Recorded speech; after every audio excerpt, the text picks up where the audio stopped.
Tem alguns assuntos que foram chamando mais atenção ao longo dessa manhã, início de tarde.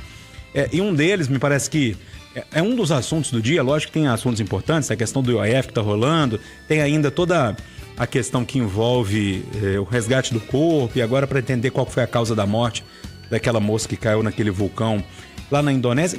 E até bom fazer esse parêntese aqui, professor. O Terra Negra, que é um grupo que o professor faz parte, me corrija se eu estiver errado, tá, professor Vitor? Basicamente, vocês dão aula sobre assuntos de geografia, por exemplo, atualidades. Mas não é uma simples aula, porque se eu for falar desse vulcão da Indonésia, vocês vão para lá. Justamente, perfeito. Para dar aula lá, no local. É sempre aula em loco. É legal. Nessa região onde essa moça se acidentou, a palavra acidente é complexa, a gente pode discutir ela depois, me parece que teve muita negligência ali também. Mas vamos colocar a palavra acidente. É um local que você já foi? Não, lá... Mas você conhece? Mas eu conheço. Isso, eu conheço o local e conheço o que orbita ao entorno dessa atividade turística vulcânica, vamos colocar assim, e montanha em geral. É um vulcão de 3.600, 3.700 metros de altura, então você já tem uma situação em relação à questão da quantidade de oxigênio ser menor, você já tem muita gente que passa mal. Então, esse tipo de atividade turística, ele necessariamente é um tipo de atividade que tem que ter guia. Isso em um país que tem uma infraestrutura de turismo mais séria e que consegue amparar melhor todos os turistas.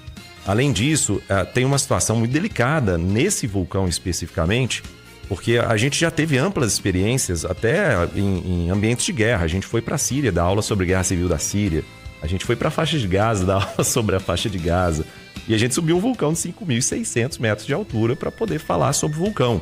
Nesse caso do vulcão da Indonésia, a gente tem uma situação de uma quantidade muito grande de pedra-pomes. Pedra-pomes muita gente conhece, que é o que, em geral, as mulheres antigamente usavam para raspar o pé. Sei, é uma pedra levinha. Isso, é uma pedra bem levinha. Aquela pedra é uma pedra vulcânica. Ela é mais aerada, é como se fosse, para didatizar isso, é como se fosse um soufflé das rochas. O soufflé é o chocolate. O chocolate, isso. Ela é bastante aerada por dentro e a pessoa vai raspando ali, ela é muito porosa, muito levinha e portanto, cumpre a sua função ali para raspar o pé das mulheres. Mas ela é uma rocha que, por ser aerada, ela é formada no ar mesmo. A lava vulcânica, quando sai do vulcão, solidifica na atmosfera, ela fica aerada e ela se quebra, se rompe muito fácil. Então, o rompimento dessas rochas acaba gerando muitos cascalhos, muitos seixos. E é por isso que quando ela caiu, ela não consegue subir mais. Não tem como subir. E é muito perigoso também, mesmo se tiver alguém com muita experiência em rapel, é muito perigoso alguém descer, porque pode romper uma corda, tem que ter uma infraestrutura aqui para resgate. É uma infraestrutura muito específica, justamente por causa do tipo de rocha. Tinha muita pedra-pomes na vertente, muito cascalho de pedra-pomes na vertente. E a Indonésia não tem esse padrão que a gente tem aqui no Brasil de resgate de pessoal em montanha.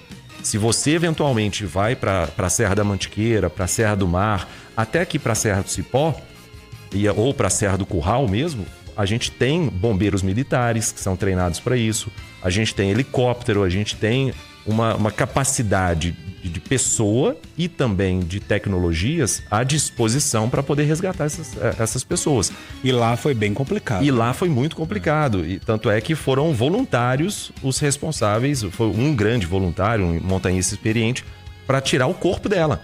Porque apesar de ser um vulcão que está na altimetria de 3.600, 3.700, isso significa que não é tão frio assim, e está mais ou menos perto da linha do Equador, né? Mas à noite as temperaturas caem muito, então ela pode ter morrido por hipotermia. Sim. Então, nesse caso, a gente aqui no Brasil tem muito mais seriedade ao lidar com isso. E inclusive no Brasil, se você eventualmente precisa de resgate, o resgate é público. Agora, em outros lugares no mundo, por exemplo, no Peru, na Bolívia, você paga para subir a montanha, você só sobe se você pagar previamente o valor do resgate. Então, o resgate é privado também. Já existem lugares como na Indonésia que nem resgate você vai encontrar. Mesmo se você quiser pagar, você não encontra resgate. Então, é uma situação muito delicada. Aqui na Serra do Curral, a gente, pelo Terra Negra, é o grande responsável pelo Instituto Serra do Curral, que é recém-criado. E a gente tem o suporte direto do Hospital Horizonte. Isso significa que qualquer eventualidade na trilha da Serra do Curral, a gente recebe o apoio do Hospital Horizonte com ambulância e, se necessário for, a gente tem o suporte do Corpo de Bombeiros, da própria Vale, que vai nos ajudar em relação a helicóptero. Uhum. É uma situação que me pareceu... Eu falei isso aqui já algumas vezes, mas tem muita negligência nessa história, né? Não é possível você receber turistas da forma que a Indonésia recebe. Eu nunca imaginei que fosse assim, tá? Eu acho que a gente olha pra fora, a gente tem mania muito de criticar o Brasil, né? As coisas no Brasil. E aí você olha pra fora, não, lá deve ser maravilhoso, né? Lá deve ser... E a gente vai e descobre, pelo menos eu, né? Desculpe da pior forma possível, doutor, que, pô, é um país que não tem estrutura nenhuma para receber o turismo desse porte. Nenhuma, e um turismo super divulgado internacionalmente, né? E segundo o próprio governo da Indonésia, em 5 anos, essa trilha onde a brasileira caiu lá do vulcão, registrou 180 acidentes e 8 mortes.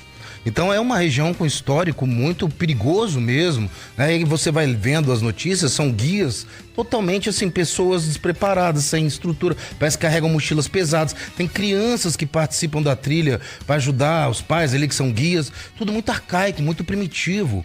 E é interessante que eu vi o vídeo dela, lá da Juliana Martins, e ela foi pra lá pela vista, e ela chega lá em cima e tá tudo sob neblina. E é interessante, você não consegue ver 10 metros na frente. A partir do momento que ela se desconectou do guia, ela estava totalmente a erma ali, exposta ao risco, porque se você tá, dependendo do horário, você não tem visibilidade nenhuma, mais a neblina, você pode caminhar pro lugar errado e tropeçar, igual ele falou, solo muito frágil ali, arenoso, você escorrega e você não consegue subir, porque você só vai escorregando mais e mais. Ela, se não me engano, no primeiro dia seguinte, a queda estava 300 metros, 2 dias depois estava 600 metros. E aí você fica ali, como achar uma pessoa que caiu num paredão tão grande para você hidratar ela, para você levar alimentos? É muito difícil, então é uma situação de perigo mesmo. As pessoas sobem, é interessante o quanto às vezes a gente vê pessoas se expondo a riscos, às vezes por uma imagem, por um vídeo que vai postar em rede social. Ela viajava e divulgava a viagem dela, talvez exatamente para promover o canal dela de rede social, ela se expôs àquele risco, pensando no tanto de audiência que iria conseguir. Mas acho que as pessoas têm que priorizar o cuidado, o zelo, ver se tem estrutura adequada. Você vai subir uma trilha perigosa, não tem um guia, uma estrutura boa. Gente, às vezes vale a pena dizer não, né? Você se preservar e você priorizar a vida, porque é tudo muito frágil nessa situação, é muito perigoso. Só para encerrar esse assunto, abrir um parênteses, acabou virando um tema aqui do programa. Mas eu acho que é um tema importante pra gente falar, que deve ter muita gente que tá ouvindo com essas dúvidas e pensando sobre esse assunto. Mas uma coisa que me assustou muito também foi o guia e o grupo deixaram uma pessoa para trás. Porque eu não sei se é um pensamento só do brasileiro e lá fora o negócio é mais cada um por si, mas se você tá subindo uma montanha no meio do mato, alguém tá passando mal, todo mundo segura um pouco a parada para daqui a pouco seguirmos juntos, né? Me parece que é até um instinto quase animal de grupo, né? Você tá num grupo para você proteger um ao outro, próximo, né? Ali, e lá não tinha esse instinto que, me corrija, mas me parece muito primitivo esse instinto de grupo. Os animais têm isso até hoje, né? Mas, doutor, o senhor fala muito sobre esse instinto de grupo, né? Dessa questão da gente ser de índio vestido, né? Animal vestido, sei lá que o senhor fala. Mas isso me assustou muito.